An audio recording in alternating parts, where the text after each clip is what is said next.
As a member of Congress, I introduced a resolution that called for the protection of Hindus and religious minorities in Bangladesh, people who continue to be targeted and persecuted to this day.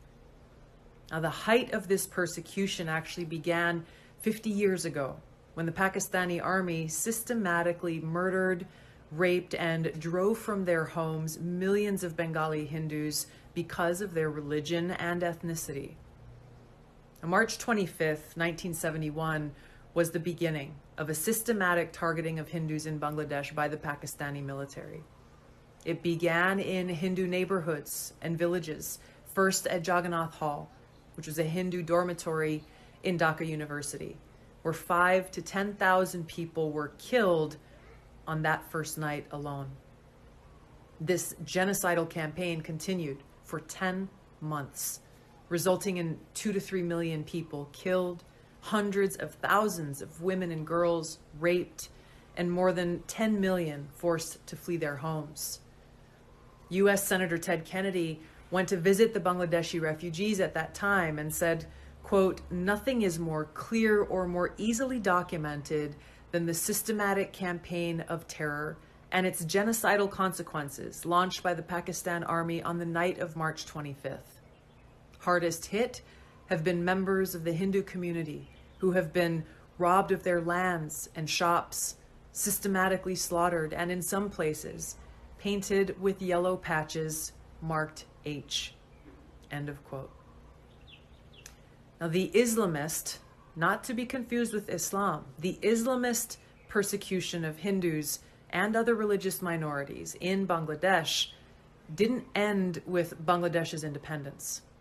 That campaign continues to this day with horrific targeted attacks, murders, homes being burned down, and families who continue to be forced to flee. In the early 1900s, Hindus made up roughly 33% of the Bangladesh population. Because of this persistent Islamist campaign targeting Hindus, just 8% of Bangladesh's population are Hindus today.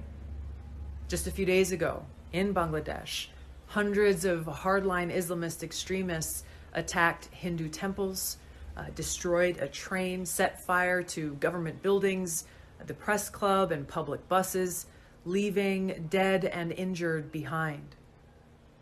Unfortunately, the Islamists' campaign of terror against Hindus, other religious minorities, secularists, atheists, and others in Bangladesh is not unique. It's been going on for centuries. And prior to U.S. regime change wars in Iraq, Libya, and Syria, which either toppled or weakened secular authoritarian leaders who protected religious minorities from Islamist jihadists, there were 1.5 million Christians in Iraq and 2.2 million in Syria. Now there are an estimated 200,000 to 300,000 Christians in Iraq and 450,000 in Syria.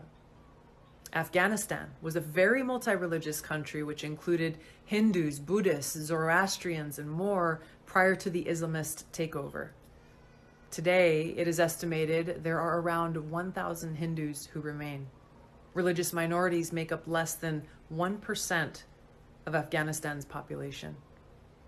Until the leaders of the United States and the world condemn and commit to defeating the Islamist exclusivist ideology, an ideology which holds that all non-Muslims and many so-called quote-unquote heretical Muslims need to be wiped from the face of the earth, enslaved, or at the very least kept as second-class citizens without the right to own land, worship openly, etc., like in Pakistan, the jihadist campaign of terror will continue throughout the world.